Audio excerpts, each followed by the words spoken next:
Halo sobat-sobat CAI 211. Tender tetap dapat digagalkan meski sudah berkontrak. Saudara, ada pertanyaan dari teman-teman kita di medsos, izin pendapat dan masukan dari para suhu ahli pengadaan barang dan jasa. Sehubungan dengan uraian yang tertulis pada bab 3 IKP dokumen pemilihan bab G, tender gagal dan tidak lanjut. Tender gagal. Poin F, seluruh peserta terlibat korupsi, kolusi dan atau nepotisme. Yang jadi pertanyaan, 1. Apakah ada tindakan korupsi pada saat proses tender? 2. Apakah pernah terjadi seluruh peserta terlibat korupsi pada saat proses tender?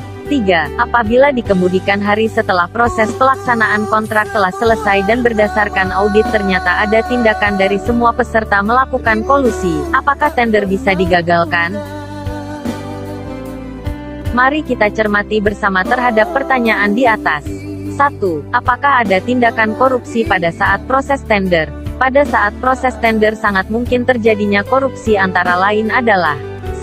Adanya janji-janji atau permintaan antara Pokja dengan peserta. 2. Adanya persengkokolan di antara peserta. 2. Apakah pernah terjadi seluruh peserta terlibat korupsi pada saat proses tender? Jawabannya adalah sangat mungkin pernah terjadi apabila peserta yang mengikuti tender tidak banyak. Kemungkinan korupsinya adalah seperti yang udah kita jelaskan di poin 1 di atas. 3. Apabila dikemudikan hari setelah proses pelaksanaan kontrak telah selesai dan berdasarkan audit ternyata ada tindakan dari semua peserta melakukan kolusi, apakah tender bisa digagalkan? Jawabannya adalah sangat dapat digagalkan.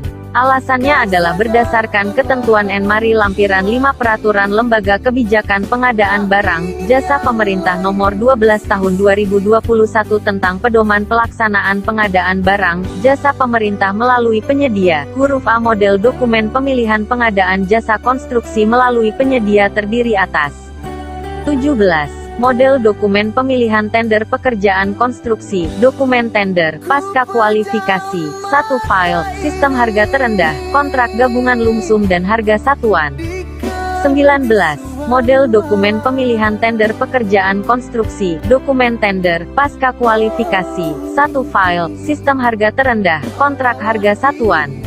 Di dalam model dokumen pemilihan pengadaan pekerjaan konstruksi metode tender, pasca kualifikasi, 1 file, sistem harga terendah, kontrak gabungan lumsum dan harga satuan.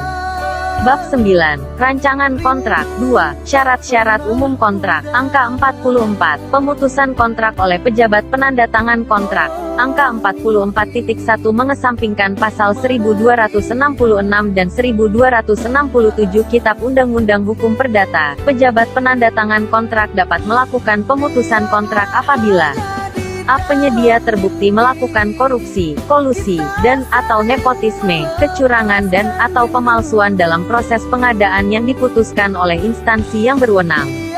B. Pengaduan tentang penyimpangan prosedur, dugaan korupsi, kolusi, dan atau nepotisme dan atau pelanggaran persaingan sehat dalam pelaksanaan pengadaan barang, jasa dinyatakan benar oleh instansi yang berwenang.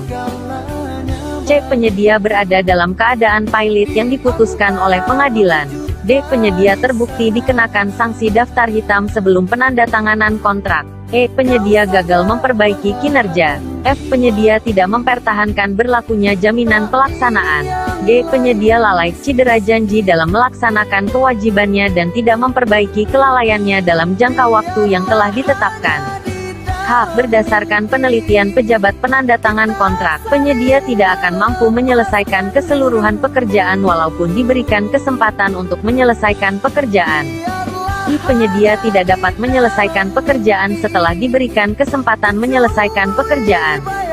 J. Penyedia menghentikan pekerjaan selama 28 hari kalender dan penghentian ini tidak tercantum dalam jadwal pelaksanaan pekerjaan serta tanpa persetujuan pengawas pekerjaan, atau K. Penyedia mengalihkan seluruh kontrak bukan dikarenakan pergantian nama penyedia. Demikian penjelasan dari kami, mudah-mudahan dapat bermanfaat bagi saya sendiri dan kawan-kawan pengadaan semua. Silakan ikuti terus dengan cara tekan tombol like, tombol bagikan, tombol lonceng dan tombol subscribe-nya.